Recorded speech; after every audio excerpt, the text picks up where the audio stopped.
Hey, in this video, I want to talk to you about one of the most important steps in home buying, and that's not to find the house and to fall in love. That first step is to formulate your plan and your plan for how you're going to pay for it.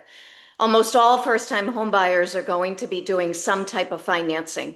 Some people may get help, whether it be from a family member or down payment assistance. Others may have no help.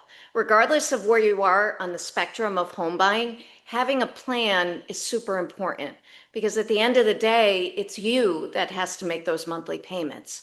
And if you just go online to some rando lender and put in, hey, what's my maximum that I can get approved for? That's great, but that might not help you to serve you and your goals. And here's what I mean about that. In formulating a plan, that means that you should start working on your plan anywhere between 6 months to a year before you buy. Step one, become a practice homeowner. Get on an online calculator.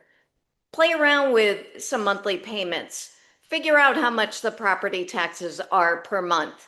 Figure out how much the house insurance estimate is per month. Can you do that as a practice homeowner? Now, if you're still living at home, that is awesome, especially if you're not getting charged any rent, because what you can do is you can start paying yourself and you can see, hey, what's it like to make this payment? Almost every single mortgage, and I've been doing this 25 years, almost every single mortgage is due on the first of the month. You will get a 15-day grace period. Make that payment. Make it by the anywhere between the 1st to the 10th of the month. Are you still able to do everything that you want to do? Or do you have to keep picking from your account to live? Now that may be because you're in the wrong price range. And there's a few rules of thumb. One rule of thumb is that it's your mortgage payment should be 25% of your net pay. So your net is what you take home. As lenders, what we look at is we look at your gross income. So your gross income before taxes. And I will tell you a healthy number for a consumer is that all of your monthly bills that are on your credit report are no higher than 41% of your total gross income.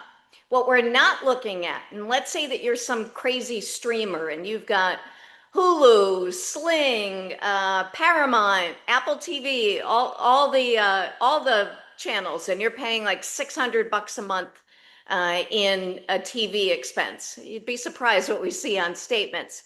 You may need to pare that down. You may need to reduce that. Or if you're a foodie that's spending about 2 grand a month and going out to fancy schmancy dinners, maybe you ought to take an online cooking class and learn how to meal prep and maybe pare that down. Maybe you make it a quarter of what you're spending or half of what you're spending. I mean, the key is that you don't want to be house poor. House poor is pulling into the driveway and having major regret for what you did and also being like, how the heck am I going to pay for this thing? So the planning is super important. And that's why finding a house and clicking, hey, connect me with a realtor, I want to see it today before you've done planning can really cloud things. It can cloud things because best judgments aren't always made when it's a rushed decision. I don't know if you're like me, but when I am rushed, I just can't process. And sometimes I've got to take a step back. I'm more of a gut person. And if my gut's not feeling right, but rushing just does not work for me. And unfortunately, a lot of people that are connected to me sometimes may be in a rush situation. So preparation is key. Connect with a trusted lender that puts you first, that doesn't push you. You should be the one that determines what you spend monthly. Regardless if your budget's an $800,000 house, if your lifestyle says that you should be at 400,000 or just your peace of mind and your mental health is at 400,000, then you ought to not go to that 800,000, regardless of what that lender tells you, regardless of what I tell you. Now, I will say sometimes when people go too low and are too conservative, those are often the people that 5 or 10 years from now, we're helping them to upgrade. Sometimes we're helping them to upgrade a lot sooner than that because they realize that they should have bought higher. Besides being a practice homeowner, you also want to prepare for the oh crap stuff. No house is going to be perfect. You ought to get a home inspection to protect yourself. The home inspection's great because what the home inspection can do is that can give you the roadmap on future maintenance that you should be preparing for, as well as the issues that the house has. Even with new construction, every home has issues. It's up to you to decide what issues are okay and or what issues that you need to discuss with your realtor. The other thing in your plan is planning for the amount that you're going to come up with out of your pocket. And sometimes people think, hey, it's only the down payment, but they forget about the closing costs. Now, for first-time home buyers and some second or even third time home buyers, there's zero down. Zero down may be because you've served our country and you were in the military. Zero down may be that you're buying in what's known as a targeted area and you're doing state bond financing that will allow for non-first time home buyers to do no down payment, or you are doing bond financing or some type of zero down. Other increments can be, okay, well, if you can't do zero down, is it 3% down or is it 3.5% down?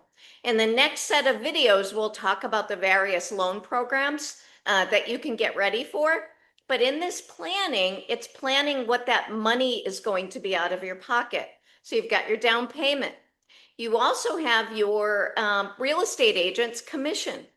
And that real estate agent's commission, depending on how it is structured, can either be paid by you as the buyer or can be put into the transaction. But it's important that you're having those discussions ahead of time and being prepared for that. So let's talk about those costs. Depending on what state you're in, those costs for closing can be anywhere between 2 to 4% of the purchase price. So take $400,000 times 4%. That can be a lot of money. And if you're in some of the high cost states, like for instance, New York, especially the boroughs, you can see some higher costs. So you've got your closing costs, you've got your down payment, and what happens after that? What happens after you close? Should you have zero in your account?